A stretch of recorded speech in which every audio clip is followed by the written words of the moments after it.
Chrystia Freeland's latest mandate letter told her to drive a plan for long-term growth and implement the fiscal plan outlined in Budget 2021. That plan anchored in unwinding COVID-related deficits and reducing the federal debt-to-GDP ratio over the medium term. If we increase the GDP, that curve is going to come down, and fighting COVID was expensive. So my focus really growing Canada's economic capacity and potential. But in preparing this budget, Freeland and the Finance Department must now consider another document. The Liberal Party has reached an agreement with the new Democratic Party to deliver results for Canadians now.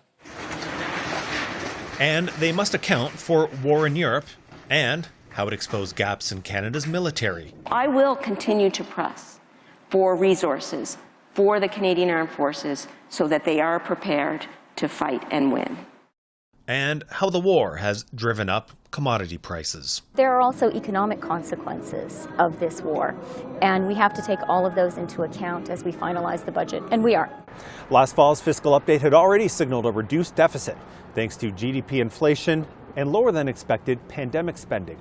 Now, oil exports could provide even more room for a government that campaigned on $78 billion in new spending. That included money to build a greener, more inclusive economy, to boost healthcare and long-term care, and to make housing more affordable. Freeland's mandate letter calls for more spending to boost housing supply, a tax-free first home savings account, and a doubling of the first-time buyer's tax credit, an anti-flipping tax, and a 2-year ban on the foreign purchase of non-recreational housing. Show me where the mold is building up. Oh, wow. And there's Indigenous housing. The recent Liberal-NDP confidence agreement calls for significant new spending. The deal also commits the Liberals to a new national dental care plan for all low-income Canadians by 2025, starting with children under 12 this year, and to a national pharmacare plan by 2023. We don't have numbers around it, but I think that we could easily add another 15-20 billion net, once you consider all the number of measures that the Liberals were likely going to do anyway. In return, the NDP pledges to support the minority Liberal government on all confidence votes. That effectively keeps the Liberals in power for a full 4-year mandate. For the official opposition, the deal sounds like a no on fiscal restraint. I would say there is no hope of reduced taxes. There is no hope of seeing any control of the spending. It is, I think, a very dire situation for Canadians. But the Prime Minister argues the government can stay responsible and flexible. The agreement with the NDP is very much about delivering on specific things for Canadians, but doesn't in any way impact on the choices we make in areas not covered by that agreement. One of those areas, national defense, with calls to boost spending in the wake of Russia's attack on Ukraine. This budget coming just weeks after NATO members agreed to accelerate their financial commitments. NATO's security environment has fundamentally changed for the long haul, and we are responding. But security doesn't come for free, and doing more will cost more. Canada ranks near the bottom of NATO for its share of defense spending, at less than 1.4% of GDP. Now, the current plan calls for a rise in spending from $26 billion this year to nearly $33 billion by 2027. But that still falls short of NATO's goal to spend 2% of GDP, at a time when Germany, Poland, and other allies are ramping up.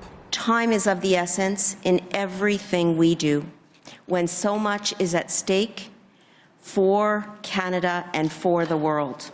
It's going to be much more difficult for Canada to go to those meetings and basically make the same kind of argument that we have been for years, that we may be falling far short of those spending targets, but we still do a lot elsewise, and that should count.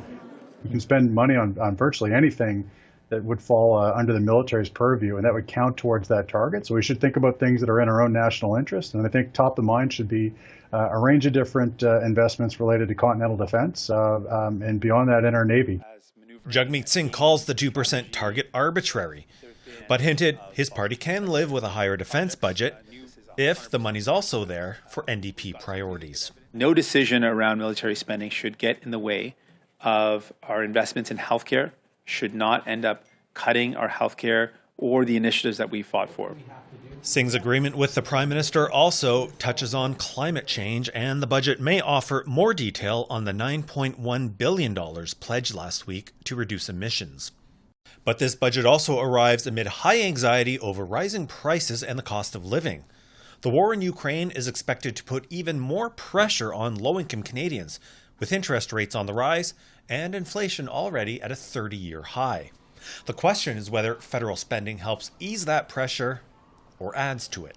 There's a legitimate case for doing something for those households, but it is complex because it has to be very targeted. So they have to look at measures that are time-defined and are really focused on reaching Canadian households that need it right now. The government argued last fall that the fiscal outlook allowed for more spending, and that Canada's labour market, the key guardrail for massive pandemic support and stimulus, had not returned to normal. The latest data shows strong job numbers and a continuing economic rebound, though it's worth noting the Finance Minister will rise in the House Thursday amid yet another spike in COVID-19 cases. It's a really tricky moment right now to be putting out a budget. The fiscal path may not look all that different relative to December, but you'll have to, cut through the noise and see what's happening because there are a lot of moving pieces right now. And so we wait for the details on how Chrystia Freeland and her department want to handle the moving pieces, from COVID to the cost of living to conflict abroad, while also meeting those mandate letter goals of growth and long-term sustainability. For CPAC, I'm Andrew Thomson.